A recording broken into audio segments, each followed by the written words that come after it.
आज मैं मेरे भाई को मार डालने वाली हूँ। आज उसकी जिंदगी का आखिरी दिन है।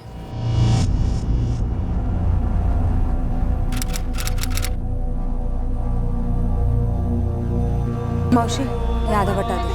काय ताई, एक वाटा तो लो, आधा वाटा तो सिर्फ एक बंदे के लिए काफी है। पता है मौसी, एक बंदे के लिए चाहिए। लौका कर। मच्छी कड़ी सिर्फ और सिर्फ मेरे भाई शिरीष के लिए बनेगी। मैं शिरीष से पूछती हूँ वो हमारे साथ चलेगा क्या। ए शिरीष, ए उठ रे शिरीष। गायला लगाई। शिरीष, मैं और गौरी मंदिर जा रहे हैं कथा सुनने। सारा दिन वहीं लग जाएगा, घर पे कोई खाना नहीं बनेगा। तू चलेगा हमारे साथ? चलेगा हमारे साथ? अरे जाओ तुम लोग।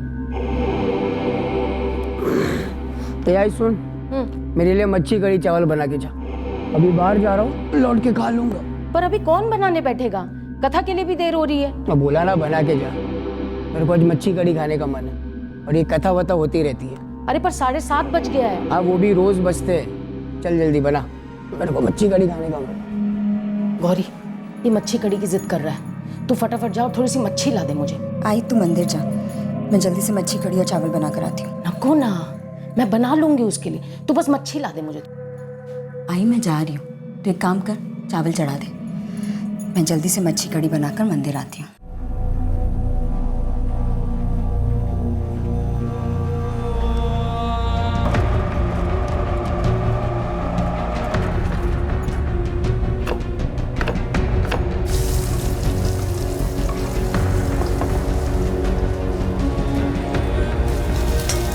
मस्त झणझणीत पाहिजे, लौट के खाऊंगा मैं।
उम्मीद कर रही हूँ कि जब आई और मैं घर पहुँचेंगे तब शिरीष मर चुका होगा। मैं अपने आप को तैयार कर रही हूँ नाटक करने, जब शिरीष की लाश सामने मिलेगी।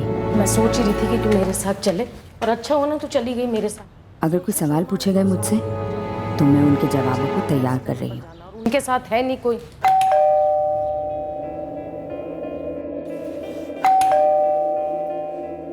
ये देख, ये खा पी के फिर निकल गया। आई मेरे पास दूसरी चाबी है, मैं खोलती हूँ। हाँ, ये देखो, ये जैसा मैंने सोचा था ये वैसे ही करके गया है। खा पी के निकल गया बाहर। इसका कोई काम ही नहीं है। कहीं से भी जाओ और बाहर आओ और ये सब चीजों को समेटते रहो। इसलिए बनवाया था ये सब। मैं तो यही करती रही और यही करती रहूंगी जिंदगी भर। बस यही सब कर। आई हाथ धो ले फटाफट। क्यों? नहीं, तू हाथ धो ले। आई हाँ, हाथ तो मैं धो लूंगी, इसमें कहने का क्या है? नहीं, वो तूने इतनी झूठन उठाई तो। सारी जिंदगी झूठा ही तो उठाई, और किया क्या है मैंने इसका? रोज शाम को आएगा, कभी किसी को लेके आएगा, कभी किसी को लेके आएगा। नहीं होता मुझसे अब।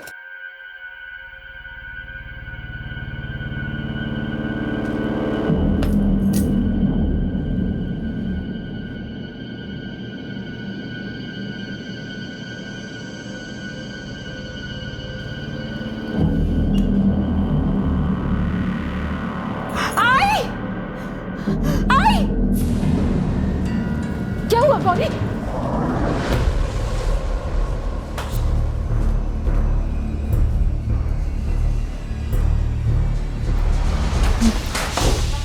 डॉक्टर साहब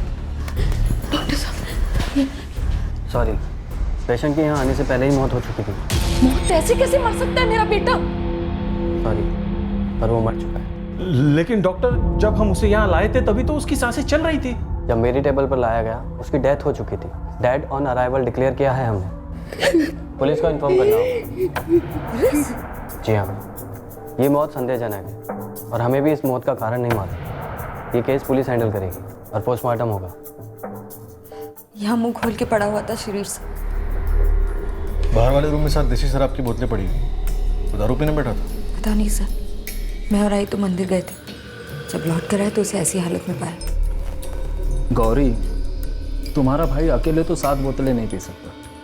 किसके साथ बैठा था? मुझे नहीं पता सर। मच्छी कड़ी चावल खाना था उसे, हमने बना दिया। मुझे नहीं पता वो किसको घर पे लेकर आया। आप जानती होंगी उसके दोस्तों को जिसके साथ बैठ के वो पीता था? 3-4 दोस्त हैं उसके। एक वो निखिल पवार, मिहिर, एक जुनैद है और वो परेरा का बेटा जोसेफ। हमें इनसे बात करनी होगी। आपके पास नंबर्स हैं इनके? देखिए, पोस्टमार्टम की रिपोर्ट से हमें मौत का कारण पता चल जाएगा, लेकिन उसके पहले इनसे बात करनी होगी। मेरे पास किसी का नंबर नहीं है, पर ये चारों हमारी पिट्ठलवाड़ी में ही रहते हैं। देसी दारू है सर। आसपास के देसी दारू के ठेकों से पता करना पड़ेगा ये दारू इन्होंने कहाँ से ली थी। ठीक है, सारी बोतलें उठाओ, लैब में भेज दो। आपके पास शिरीष के किसी दोस्त का नंबर है? नहीं सर, मुझे तो ये भी नहीं पता कि उनमें से कोई आया था या कोई और। मिहिर कामले, निखिल पवार, जोसेफ परेरा और जुनैद असलम, इन चारों को उठा ले विट्ठलवाड़ी से जल्दी। मैडम, ये मामला एक ही मौत का नहीं है, और भी हैं। पिछले 1 घंटे में एग्जैक्टली शिरीष जैसे 3 और डेड ऑन अराइवल केस हुए हैं। Suspicious death. निखिल पवार, जुनैद असलम और मिहिर कामले, ये तीनों शिरीष भागवे के दोस्त हैं और तीनों मर चुके हैं। हाँ सर, तीनों डेड ऑन अराइवल। एक चौथे का भी नाम लिया था उसकी आई ने, जोसेफ परेरा। उसका क्या हुआ? सर, उसके बारे में पता नहीं है। एक कांस्टेबल को भेजा है विट्ठलवाड़ी उसके घर। गौरी, शिरीष के 4 में से 3 दोस्त, निखिल पवार, जुनैद असलम और मिहिर कामले, तो इनका नाम आपकी आई ने लिया था। हॉस्पिटल में मरे हुए लाए गए। तीनों? जी। अशोक, सारी बोतलें ठीक से पैक करो और लैब में भेजो, और जल्दी पता करो ये शराब कहाँ से खरीदी गई थी। ये जहरीली शराब का केस लगता है। जी सर।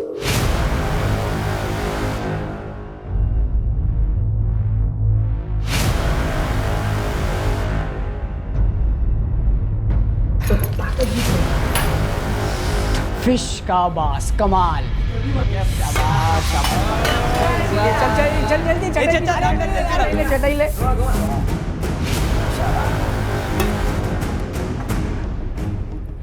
हो क्या रहा है?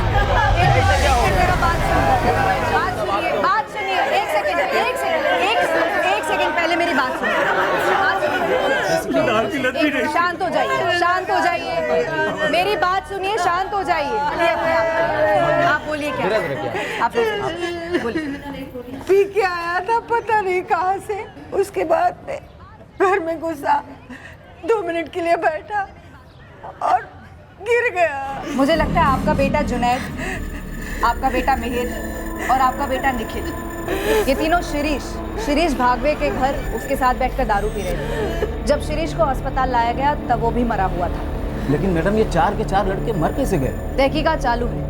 ये बताइए, जोसेफ परेरा कहाँ रहता है? जोसेफ, वो तो अपनी विट्ठलवाड़ी का लड़का है, मगर सुबह से दिखता नहीं है।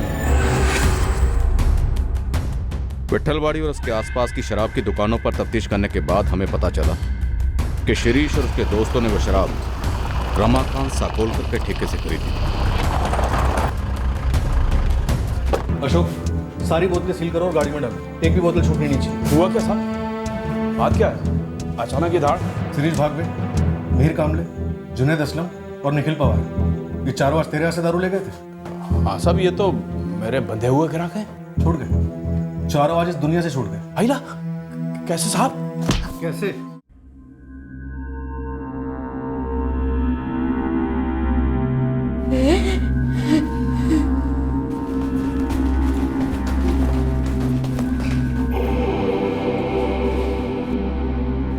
गौरी,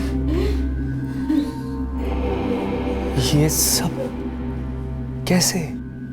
मुझे नहीं पता अनिल जी। मैंने न्यूज़ में सुना कि जहरीली शराब थी। पता नहीं, मुझे कुछ नहीं पता।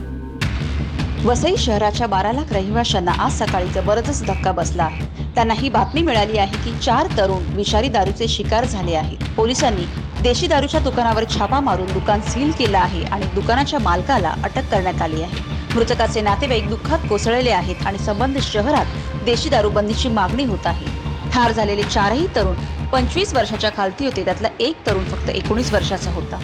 एक बूंद मिलावट की भी मिली ना मेरे माल में तो आप केस वेस मत करना, सीधा मेरा एनकाउंटर कर देना, नहीं तो मैं खुद को मार लूंगा। उससे क्या होगा? तेरा सप्लायर, उसका होलसेलर, सबकी चेकिंग हो रही है। सारे सैंपल्स हर लेवल पर चेक हो रहे हैं ना मकान। सर जितनी चाहो चेकिंग कर लो, कुछ नहीं मिलने वाला। आप जरा सोचिए, कल जब आपने छापा मारा था वहां बैठकर जितने लोग भी पी रहे थे उसमें से कोई बंदा मरा? किसी को हल्की सी उल्टी तक नहीं आई। लेकिन 4 बंदे मरे और एक गायब है। उसे पूरे वसई और मुंबई के अस्पतालों में खोजा जा रहा है। मुझे तो यकीन नहीं होता कि शिरीष और उसके दोस्त मेरा माल पीकर मारे। अरे वो तो रोज के पड़े रहते थे मेरे ठेके पर। सर, ये चारों शिरीष, निखिल, मिहिर, जुनैद, चारों स्टे शूटर्स थे और ये 5वां जोसेफ परेरा भी। चोरी के मामलों में कई दफ़ा अंधेरों में सबके सब। लाला गाड़ी चोर के ग्रुप में ट्रेनिंग ली थी इन्होंने, फिर खुद का करने लगे। ये 5 ही हैं या कोई और भी इनके गैंग में? यही 5 थे सर। जोसेफ को ढूंढने गुरु खबरी को लगा दिया। किसी भी हॉस्पिटल से जोसेफ की कोई खबर नहीं? नहीं सर। और वो देसी ठेके का मालिक रमाकांत, उसने कुछ बताया? वही कैसेट बजा रहा है सर। सालों से ठेका चला रहा है दारू का, ऐसा कभी पहले हुआ ही नहीं।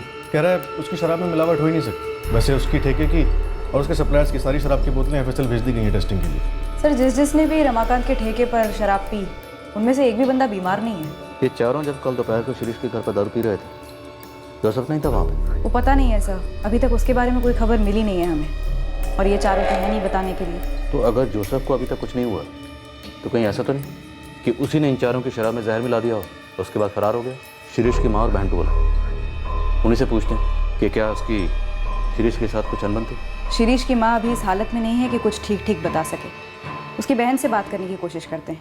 आई और मैं जब मंदिर से लौटे तो सब कुछ बिखरा हुआ था सर।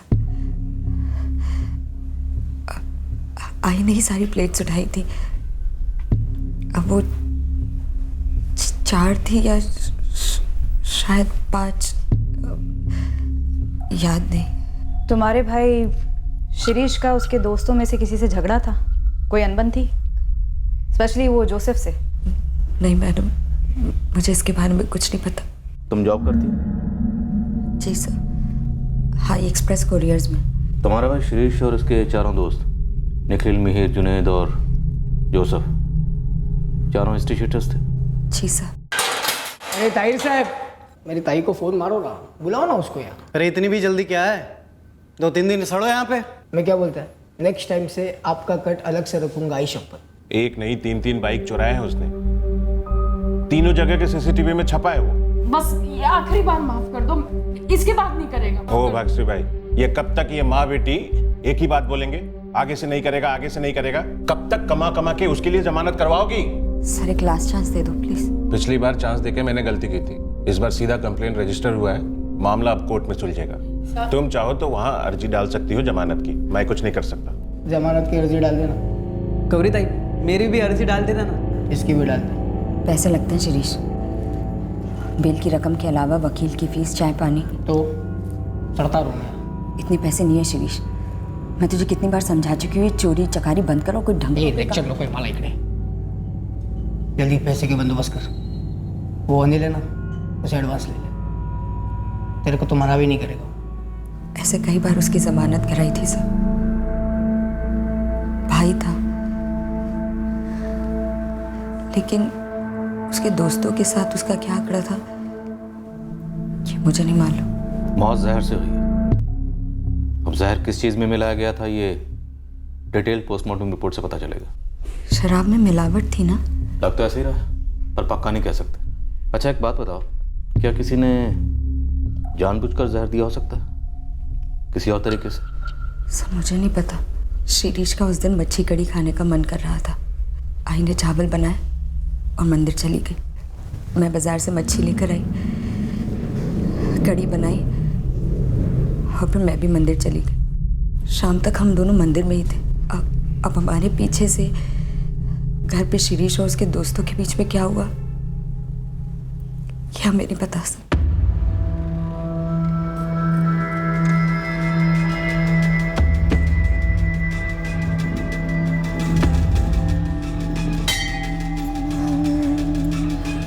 देवा प्लीज मुझे बचा लो, मैं सिर्फ शिरीष को मारना चाहती थी। मुझे नहीं पता था कि इतने लोग मरने वाले।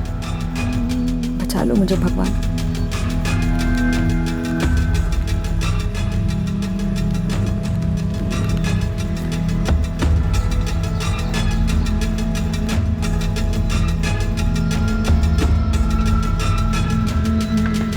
मामा जोसेफ,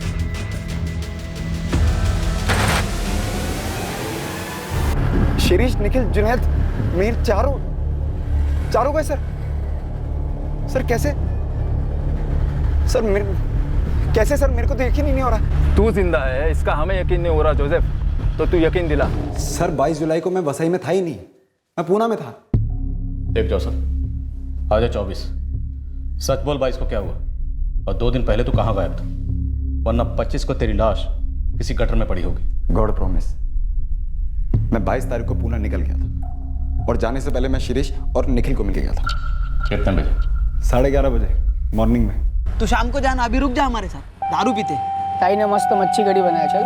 और जुनेद और मिहिर भी आ रहे। रमाकांत के ऐसे दारू उठाते और बैठते हैं। बस में डाइट होकर सो जाना चाहिए। अरे बाबा, मेरा अर्जेंट काम है पूना में, अगले संडे बैठते हैं। ये अर्जेंट काम का कोई नाम वाम है क्या? फोटो वोटो या वीडियो है तेरे पास? घर का काम है मेरा, मैं आता हूँ ना, फटाफट निपटा कर आता हूँ, फिर करते हैं। चल ठीक है, चला भाई अच्छे से। मैं पूना से लौटा था सर, आपके कांस्टेबल ने उठा लिया मेरे को। उसके मुंह से सुना मैंने सब कुछ। क्या अर्जेंट काम था पूना में? फोन क्यों बंद था तेरा? फोन तो सर मैं बंद करके निकला था यहाँ से। मैं क्यों? मैंने कुछ किया होता तो मैं लौट कर क्यों आता यहाँ पर? दोस्त थे मेरे, साथ में काम करते थे अपन लोग। चोरी के पैसों को लेकर झगड़ा था, तुमने उन चारों को जहर के पिलाया? क्या बात कर रहे हैं आप?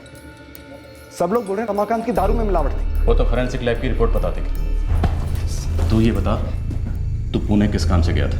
तो फोन क्यों बंद था तेरा? देख जोसेफ, अगर तुम चारों के साथ दारू पीने नहीं बैठा तो तुझे पक्का मालूम था कि वो लोग मरने वाले हैं। नहीं पता था सर, और मुझे पता होता तो सर मैं उन्हें क्यों मरने देता? मैं बचाना लेता उन लोगों को। सब लोग बोल रहे हैं रमाकांत की दारू में मिलावट थी, वहाँ प्रॉब्लम थी। मेरे को समझ में नहीं आ रहा है। तेरे को कैसे समझ में आएगा? क्योंकि तू पुणे गया ही नहीं। तूने उन चारों को मरवाया, खुद ना कुछ खाया ना पिया, सिर्फ उन चारों को पॉइजन खिलाया। सर मैं पूना गया था, मेरा पार्टनर है पूना, एल्बर्ट, आप उससे पूछ लो। कौन एल्बर्ट? दोस्त है मेरा, पूना में रहता है, उसी के साथ मेरा प्रोग्राम बना था। कैसा प्रोग्राम? एक ज्वेलरी शॉप है करवे रोड पर, पूना में, तो उसी को लूटना था हम लोगों को। ये तेरा दोस्त अल्बर्ट अभी पुणे में? हाँ, वो उधर ही रहता, उधर ही होगा ही। एड्रेस और नंबर दे उसका। सर, एफएसएल से फोन आया है। सर ठेके की सारी शराब के सैंपल्स टेस्ट किए हैं, कहीं कोई पॉइजनिंग नहीं मिली। उसमें जहर के कोई ट्रेसेस नहीं? नहीं, बिल्कुल नहीं। और वो 7 बोतलें जो शिरीष भागवे के घर से मिली? हमने इन 7 बोतलों को 3 बार टेस्ट किया है, लेकिन कहीं भी पॉइजनिंग के कोई ट्रेसेस नहीं मिले। और सर वैसे भी ये ज़रूरी तो नहीं कि पॉइजनिंग सिर्फ शराब से हुई हो। सर इसका मतलब रमाकांत लिस्ट से आउट, उसकी शराब में कोई मिलावट नहीं है। ये चारों लड़के ड्रग्स भी लेते थे सर। लेकिन चारों लड़कों की ब्लड रिपोर्ट में ड्रग डोज मेंशन नहीं। पुणे में जोसेफ का पार्टनर अल्बर्ट अरेस्ट हुआ है सर। दोनों ने ज्वेलरी की शॉप वाकई में लूटी थी। ज्वेलरी भी बरामद हुई है। वैसे जोसेफ कुछ और भी बता रहा है सर। चारों को कोई मारना चाहता था? आप बोल रहे हैं ना कि पॉइजन दिया गया था? पॉइजन तो दिया गया है, पर ऐसा कौन कर सकता है? सर शिरीष की बहन है गौरी। उसका अनिल खानविलकर जो उसका सेठ है उसके साथ लफड़ा चल रहा था। ऐसा निखिल और जुनैद उसको बोलते थे शिरीष को। 1 साल से चल रहा था। ए निखिल चुप, मुंह बंद करते रहा अभी। लेकिन एक बात समझ ले, जो है वो है, बदलने वाला बिल्कुल नहीं है। सीरिया तू हम लोग पे क्या भड़क रहे रे? जब हम लोग ने देखा ना तभी अपनी भी सटकी थी, समझा? देख शिरीष सुन, तेरी मम्मा भी उधर ही काम करती है ना, हाँ? तो उनसे पूछना क्या सही है क्या गलत है। तू नाराज क्या हो रहा है? पूरे वर्ल्ड को पता था सर इस बारे में। अफेयर है और शिरीष को उन दोनों से बहुत खुन्नस थी। तो ये जहर कौन दे सकता है? किसने दिया होगा और क्यों दिया होगा? क्यों दिया सर, ये तो जहर डालने वाले से पूछ लो आप। उसी से तो पूछ रहे हैं। तू भी तो हो सकता ना वो। सर मैं उन लाशों में से हो सकता था। वो तो मैं गया नहीं उनके साथ, निकल लिया वहां से तो बच गया मैं। सब लोग शिरीष के घर पे बैठे थे सर, वहीं दारू पी रहे थे और गौरी ने फिश करी बनाई थी। गौरी?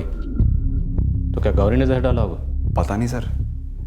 गौरी को नहीं, उसके बॉस को बुलाओ, अनिल खानविलकर को। सर जोसेफ की बात से एक बात तो साफ है, हमें फिश करी और बर्तनों को भी भेजना चाहिए था फॉरेंसिक लैब में। साउंड प्लेट्स का क्या हुआ था?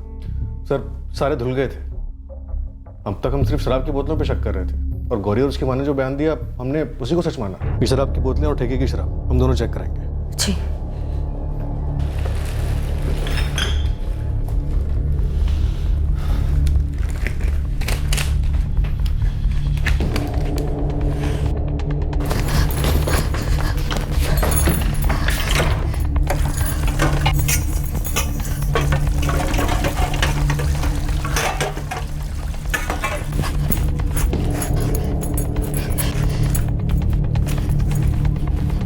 गुरु, गौरी भागवे की पूरी हिस्ट्री चाहिए मुझे, खास करके 22 जुलाई की। वो फिश लाई थी, उसने फिश करी बनाई थी। कहाँ से लाई थी, कहाँ गई? पर मालिक वो तो बहन थी ना उसकी। क्यों? बहन भाई को मार नहीं सकती? और चारों को? इतना बड़ा कांड। दारू में जहर नहीं था ये तो पक्का हुआ है, और उन चारों ने फिश करी गई थी उस घर में। हाँ वैसे भी शिरीष माँ बेटी के लिए बहुत बड़ा सरदर्द तो था ही। ऊपर से सुना है शिरीष को गौरी और उसके बॉस अनिल के अफेयर को लेकर आपत्ति थी। अब सोच। पुलिस स्टेशन आना है। ओके जी, आता हूँ मैं। नहीं मैं नहीं बताऊँ।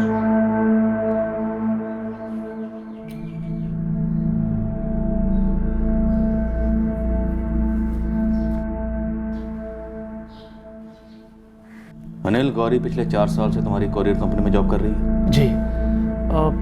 उसने डिवोर्स के बाद तुरंत ज्वाइन किया था। उसकी आई जो पिछले 12 साल से मेरे यहाँ जॉब कर रही थी वही उसे लेकर आई थी। हमें शक है कि गौरी ने अपने भाई शिरीष और उसके 3 दोस्तों को जहर देकर मार डाला। क्या? गौरी ने? हो ही नहीं सकता सर। गौरी ऐसा क्यों करेगी? क्योंकि उसके भाई शिरीष को तुम्हारे और गौरी के अफेयर के बारे में पता चल गया था। झूठ है सर ये। सर शिरीष 1 नंबर का यूजलेस लड़का था। एक तो नशेबाज, ऊपर से चोर। बेवजह अपनी बहन पर और मुझ पर घटिया इल्जाम लगा रहा था। तो अफेयर नहीं है? गौरी अपने तलाक के बाद बहुत मुश्किल दौर से गुजरी और फिर मेरे यहाँ काम पर लगी और अब बहुत मेहनत से काम कर रही है। अपने बिखरे सपनों को बटोरने की कोशिश कर रही है। अनिल जी आप देखिए ना, अगर इसके लिए कुछ काम है तो आप इन्हें कल से भेज दीजिए, मैं देखता हूँ क्या कर सकता हूँ। सर एक तरह से भाग्यश्री ताई का लिहाज करके गौरी पर तरस खाकर मैंने उसे नौकरी दी। वैसे जगह खाली नहीं थी, पर बहुत जल्द मुझे समझ आ गया कि गौरी 4 लोगों का काम एक साथ कर सकती है। वो न सिर्फ काबिल है बल्कि ईमानदार और बेहद मेहनती। देखते देखते हर काम में माहिर हो गई। डिस्पैच हो, कस्टमर के साथ बात करना हो। आखिर में मैंने उसे अकाउंट्स में लगा दिया और अब तो वो लगभग खुद से पूरा ऑफिस चलाती है समझो। उसने अपनी जगह मेहनत और लगन से कमाई है सर। अब मेरी तरफ से किसी मेहरबानी का तो सवाल ही नहीं है। उल्टा आज वो मेरे ऑफिस में अकेली बहुत सारा काम संभालती है। उसके बिना ऑफिस में बहुत मुश्किल हो जाती है मुझे। सर गौरी और मेरे बीच में कुछ नहीं है। हाँ उसका बॉस और एक दोस्त होने के नाते मैं उसकी सिचुएशन को समझता हूँ, उसे इज्जत देता हूँ, उसका ख्याल रखता हूँ। सर मुझे बताइए, अगर मैं शाम को उसको घर ड्रॉप करने जाता हूँ तो उसका मतलब ये तो नहीं है कि हमारा अफेयर चल रहा है। सर मैं शादीशुदा हूँ और मैं अपने परिवार से बहुत खुश हूँ, और गौरी के मन में भी ऐसी कोई फीलिंग नहीं है सर, पर शिरीष के मन में यह जहर था। ये बकवास चल रहा है। नामदेव, पुलिस को बुला। मिलिट्री बुला, फोन लगा, चल मिलिट्री बुला। आज किधर है गौरी? हमारा तू निकल गया। गौरी, इसे अभी के अभी यहाँ से निकालो। तू निकाल गौरी को यहाँ से अभी। तेरी बहन को अगर नौकरी छोड़नी होगी ना तो मुझे बोल देगी, तुझे बोलने की जरूरत नहीं है। वो क्यों बोलेगी? ये देख, चुप, तमाशा मत कर, निकल यहाँ से, निकल तू यहाँ से। तू रिजाइन दे अभी के अभी। पेपर लेके आए, चल। हाँ दे दूंगी, लेकिन पहले तू खुद एक अच्छी नौकरी पकड़, 1 महीना टिक, आई को हाथ में पगार दे, फिर छोड़ूंगी मेरी नौकरी। एक पैसा घर पे नहीं देता, बहन के पैसे से शराब पीता है, उल्टे सीधे धंधे करता है, जेल जाता है। यही जमानत कराती है ना तेरी, और उसी पर रौब जमा रहा है तू। शर्म नहीं आती तुझे? तुझसे तो ज्यादा आती है। घर पे बीवी है, बच्चे है, लेकिन सांप बाहर मुंह मारने चले। इसका क्या है? इसका शादी वादी टूट गया, घर पे धमक गई है, और तू मस्त फ्री फ्रेंड में मजा गुलाटी पे गुलाटी मार रहे है। हाँ, खुला मैदान जो मिला तुझे। कोई और होता ना तो मुंह तोड़ देता तेरा इस समय। हाथ लगा। तेरे जैसा भाई ना किसी को ना मिले। 4 आने की तनख्वाह दो और रुपए का मजा लो। वाह, पागल हो तुम क्या गौरी? अपने उस नालायक बदतमीज भाई की जमानत कराना चाहती हो? सब भाई है मेरा। देखो गौरी, मुझे तुम्हें लोन देने में कोई दिक्कत नहीं है, ना ही तुम्हारी आई को। तुम दोनों बहुत मेहनत करके पैसा कमाते हो और मुझे पूरा भरोसा है समय से पहले लोन लौटा भी दोगे, मगर अपने उस बदतमीज भाई सर, आई की जान बसती है उसमें। अगर उसकी जमानत नहीं कराई ना तो आई की हालत खराब हो जाएगी। इतना कुछ करती थी गौरी शिरीष के लिए, उसे मार कैसे डालेगी? तंग आ गई होगी शिरीष की हरकतों से। और उसके दोस्त, उसके दोस्तों को भी ऐसी मार डालेगी। उनसे भी गुस्सा होगा, नाराजगी होगी किसी बात को लेकर। नहीं सर, मुझे नहीं लगता कि गौरी ऐसा कर सकती है। वैसे तुम्हारे और गौरी के अफेयर के बारे में शिरीष का जो दोस्त जिंदा बच गया उसने हमें बताया। सर झूठ है वो, वही सब साले उसके कान भर रहे थे। वही तो मैं कह रहा हूँ, गौरी को शिरीष के दोस्तों पर गुस्सा आया होगा, बहुत गुस्सा, इसलिए उसने सबको खत्म कर दिया। नहीं, इसमें जोसेफ का हाथ नहीं लगता सर। उसे पुणे पुलिस को हैंडओवर कर दिया है ज्वेलरी शॉप की चोरी के केस में। गौरी, जितना उसका बैकग्राउंड निकल के आया है सर, इतना तो क्लियर है कि उसने 1 नहीं 2 नहीं बल्कि कई बार अपने भाई की जमानत दी है। डिवोर्स ही थी, उस एंगल से कुछ निकला? 4 साल पहले क्लीन डिवोर्स हुआ था, ऐसा सुना है। एक्स पति ट्रेस नहीं हो पाया है, लेकिन सर उसका इन चारों के मर्डर से क्या कनेक्शन हो सकता है? Yes doctor Maurya, detail postmortem report आ गई। इंस्पेक्टर, पॉइजन खाने में था। उन चारों के पेट से जो अनडाइजेस्टेड फूड मिला था उसमें पॉइजन के ट्रेसेस मिले। खाने में? इन चारों ने फिश करी और राइस खाए थे। डॉक्टर क्या बता सकते हैं कि किस किस्म का पॉइजन इस्तेमाल हुआ? क्योंकि शिरीष के घर में जो बर्तन इस्तेमाल हुए थे वो हमारे पास नहीं है, वो धुल चुके हैं। पॉइजन।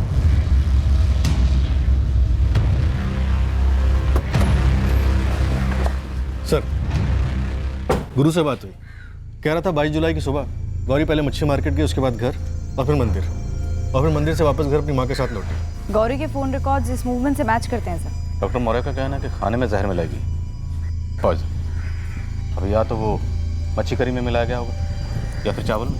पहले से प्लानिंग की गई होगी। गौरी के घर की तलाशी लें सर। अगर प्लानिंग पहले से की गई है और बड़ी चालाकी से बर्तन धोए गए हैं फिर तो चांसेस बहुत कम है पीछे कोई निशान छोड़ा होगा। माँ बेटी को अलग अलग क्रैक करते हैं सर। पता चला दोनों की मिली भगत थी, या सिर्फ माँ का हाथ भी हो सकता है, या सिर्फ गौरी का।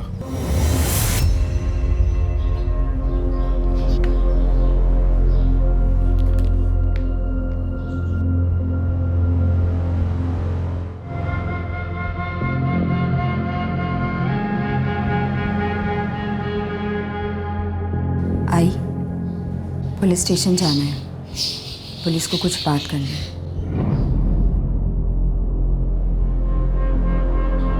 गौरी, शिरीष और उसके 3 दोस्तों को तुमने जहर दिया है। उन्होंने मुझसे पूछा क्या हमारा कोई अफेयर है।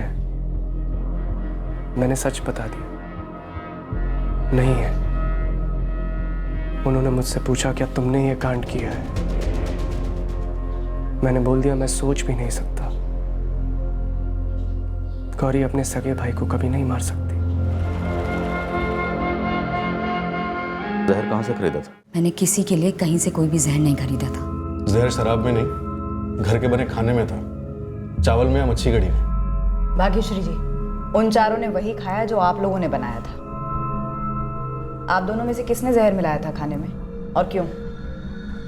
मैं अपने बेटे को और गौरी अपने छोटे भाई को जहर देकर क्यों मारेगी? आप लोग पागल हो गए हैं क्या? और उसके दोस्त वो कैसे मरे? उनको भी हमने मारा है? क्या बकवास कर रहे हैं आप लोग? कोई गुस्सा नहीं था शिरीष पे, सब वो पहले से ही ऐसा था। उसे सही गलत की कोई परवाह ही नहीं थी। जब बाबा थे तब भी वो ऐसा था, उनके जाने के बाद भी वो ऐसा ही रहा। उसने कुछ नया नहीं किया था कि अचानक हमारा गुस्सा उस पर उमड़ पड़े। तुम्हारी शादी तुम्हारे भाई की वजह से टूटी थी? नहीं। फिर क्यों टूटी? थे कुछ कारण। क्या कारण थे गौरी? मैंने कहा ना सर, शिरीष कारण नहीं था। तुम्हारे और तुम्हारे भाई के बीच में प्यार था? उसके दोस्तों ने तुम्हारे साथ कुछ किया था? नहीं। तुम्हारे बॉस अनिल खानविलकर का तुम्हारे भाई शिरीष के साथ कोई पंगा था? कत्ल के एक दिन पहले 21 जुलाई को तुम्हारे भाई ने तुम्हारे ऑफिस के बाहर काफी हंगामा किया था। एक दिन पहले होना कोई बड़ी बात नहीं थी सर, ये तो आए दिन हुआ करता था। तुम अपने भाई की इन आए दिन की हरकतों से परेशान हो गए और फिर तुम्हारी बर्दाश्त करने की हद से बाहर हो गए। बर्दाश्त की ऐसी कोई लिमिट ही नहीं थी सर जो क्रॉस होती। ये तो रोज की परेशानी थी। गौरी, तुम्हारी शादी में क्या परेशानी थी? तुम पिछले 4 साल से अपने भाई शिरीष को मारना चाह रही थी। जब से डिवोर्स के बाद तुम घर वापस आई थी, तुम्हारे भाई शिरीष को तुम्हारा इस तरह लौटना पसंद नहीं था। तुम दोनों के बीच में झगड़े होते थे, 4 साल से तनाव था। कोई तनाव नहीं था सर। मेरे डिवोर्स का मेरे भाई, मेरे आई या किसी से कोई लेना देना नहीं था सर। मैंने मेरे पति को छोड़ा क्योंकि उसने मुझसे झूठ कहा था। नरेंद्र, मैं थक गई हूँ, मैं थक गई हूँ नरेंद्र। शादी को 6 महीने हुए थे, हमारे बीच जिस्मानी संबंध ही नहीं बने थे। मुझे किसी तरह से टाल रहा था, मुझसे रहा नहीं गया। आखिर में उसने मुझे कारण बताया। मेरे पति नरेंद्र गायकवाड़ को औरतों में कोई दिलचस्पी नहीं थी सर। घर वाले पीछे पड़े हुए थे कि बच्चा क्यों नहीं हो रहा। क्या जवाब देते? ऐसी जिंदगी मुझे मंजूर नहीं थी सर, इसलिए मैंने डिवोर्स मांगा और उसने मना नहीं किया। शादी नहीं थी, धोखा था सर, गलती थी, इसलिए मैंने ये शादी तोड़ दी। और शिरीष के कत्ल का क्या कारण था? मुझे नहीं पता सर, जिसने कत्ल किया उससे जाके पूछिए। सारे सबूत धो दिए गए, हमें सिर्फ शराब की बोतलें मिली।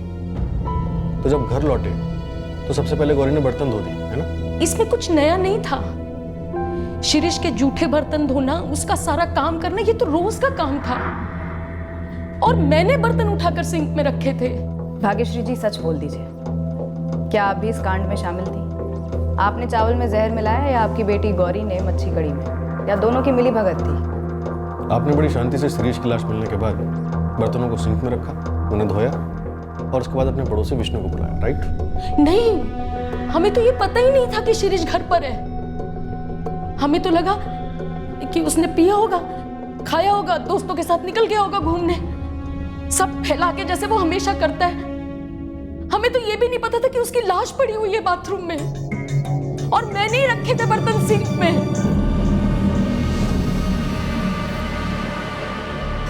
आई हाथ धो ले फटाफट। क्यों? नहीं, तू हाथ धो ले।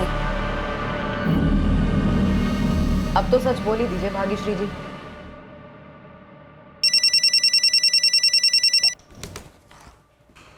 हाँ गुरु बोल।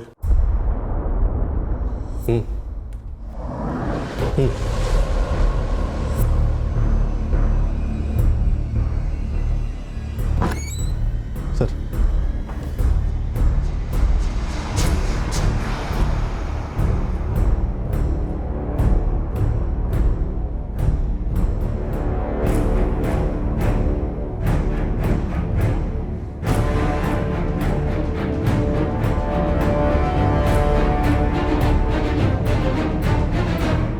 सॉरी गौरी, हमने तुम पर शक किया। दरअसल हालात ही ऐसे हो गए। हमें लगा था कि ये सब तुमने किया होगा, लेकिन अब क्लियर हो गया तुम्हारा इस सब से कोई लेना देना नहीं। तुम जा सकती। तुम्हारी आई ने अपना जुर्म कबूल कर लिया कि चावल में जहर उसी ने मिलाया था। तुम्हारा इस कत्ल से कोई लेना देना नहीं, तुम बेकसूर, तुम जा सकते। हम तुम्हारी आई को गिरफ्तार कर रहे हैं।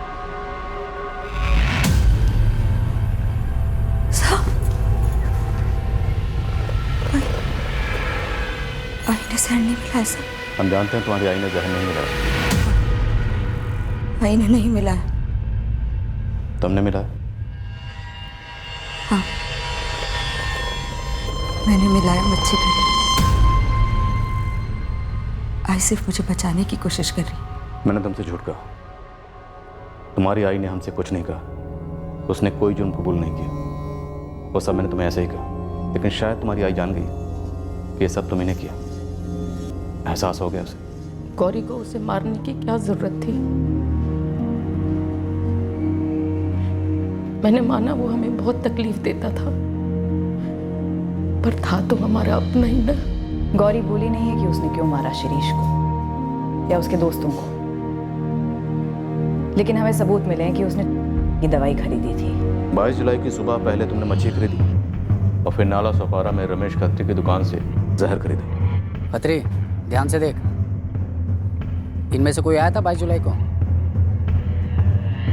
अरे 22 को जो वसई वाला कांड हुआ था, 4 लोग मरे थे ना उसमें, उन्हें जहर खिलाया गया था। हाँ हाँ हाँ, यही है वो, यही है बिल्कुल। सारी प्लानिंग पहले से कर रखी थी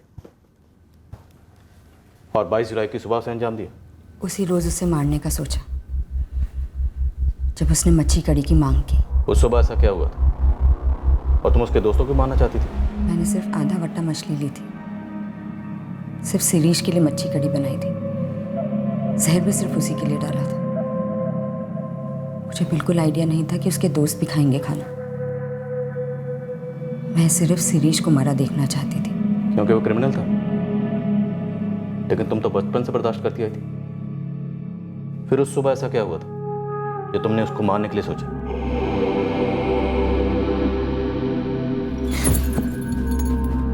शिरीष, निकल यहाँ से। तुम्हारी आई जानती है? मैंने किसी को भी नहीं बताया। जब भी मुझे घर पे अकेला पाता था, मुझ पे हाथ डाल देता था। इसलिए मैंने नौकरी ली। पूरा दिन काम करती थी, संडे को भी, ताकि उसके साथ घर पे अकेले ना रहना पड़े। हर बार सोचती थी कि अगर आई को पता चलेगा तो उस पर क्या बीतेगी। शिरीष को अनिल के साथ या मेरे किसी और अफेयर से कोई प्रॉब्लम नहीं थी। वो मेरी जॉब इसलिए छुड़वाना चाहता था क्योंकि वो चाहता था कि मैं घर पर रहूं हमेशा। उसके लिए आई भी तो काम करती थी, लेकिन शिरीष ने कभी भी आई को नहीं रोका। तो आई को बता देती या अपने उस बॉस को बता देती, अनिल को, जिस पर तुम्हें भरोसा था। मुझे किसी को नहीं बताना था और ना ही बताया। मुझे सिर्फ शिरीष को मारना था। रोज सोचती थी कि एक ना एक दिन इसे ज़रूर मारूंगी। और 21 जुलाई के एक दिन पहले मुझे बहुत गुस्सा आया। जहर खरीदने के बाद भी कई बार सोचा, नहीं देती। भाई है, आई पे क्या बीतेगी। पर फिर सोचा, भाई है क्या?